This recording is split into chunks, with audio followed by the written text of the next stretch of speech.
Thanks for joining us. This is the Word Now. You've been watching in the past as the state funeral of Queen Elizabeth II at Westminster Hall. We saw that at about 11 to 11:55 a.m., where the state funeral was held for the Queen, had children who her eldest son, King Charles III, was at that service leading the entire family of the Queen.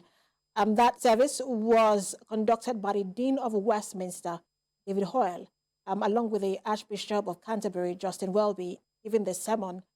And then we also saw that towards the end of that service, at about 11:55 a.m., the last post-bugle call was sounded, and that was followed by a 2-minute silence. We also understand that in the 15 minutes to the end of that service and 15 minutes after the end of that service, there were no flights coming in and out of the Heathrow Airport in London.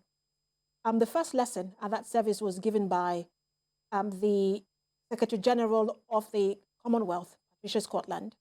And also the second lesson was given by the new Prime Minister, who saw the Queen just a few days before she died. Liz Truss gave the second lesson at that funeral. And a lot of dignitaries attended that service. And after the service, we saw the coffin of the Queen being moved to the war carriage and headed to Wellington Arch. And while at Wellington Arch, it was then moved from the gun carriage onto the royal hearse that is now heading to Windsor Castle, where the funeral of the Queen will be taking place, or the Queen will be laid to rest, along with her husband, the Duke of Edinburgh, at about 7:30 p.m. tonight.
And as that coffin of the Queen continues to head to Windsor, the eyes of the world are on Britain as the nation bids farewell to Queen Elizabeth II at a state funeral attended by world leaders in a historic last ceremonial journey through the streets of London, packed with sorrowful mourners. The Queen's last journey that began hundreds of miles away in Balmoral will soon come to an end. The Queen's coffin will in the next few minutes arrive Windsor Castle, with a huge and silent crowds lining the route. And we understand that the royal hearse just arrived Windsor. It's driven in a state hearse, and if you can see those live pictures there, that's the royal hearse. And that has been done after an elaborate and somber procession through London earlier. A funeral service was held at Westminster Abbey, and we have a report to chronicle all that has happened so far today.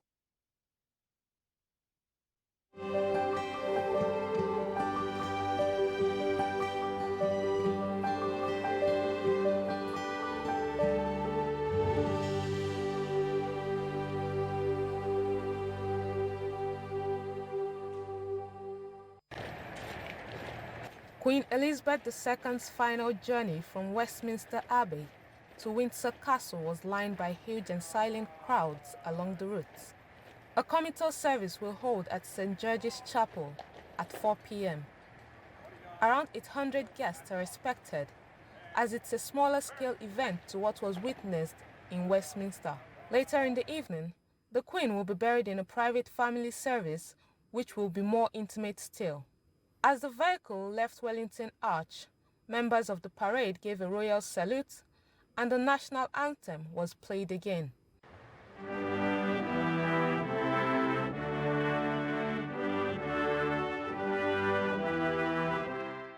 A massive procession involving 3,000 military personnel marched past many of London's most famous landmarks.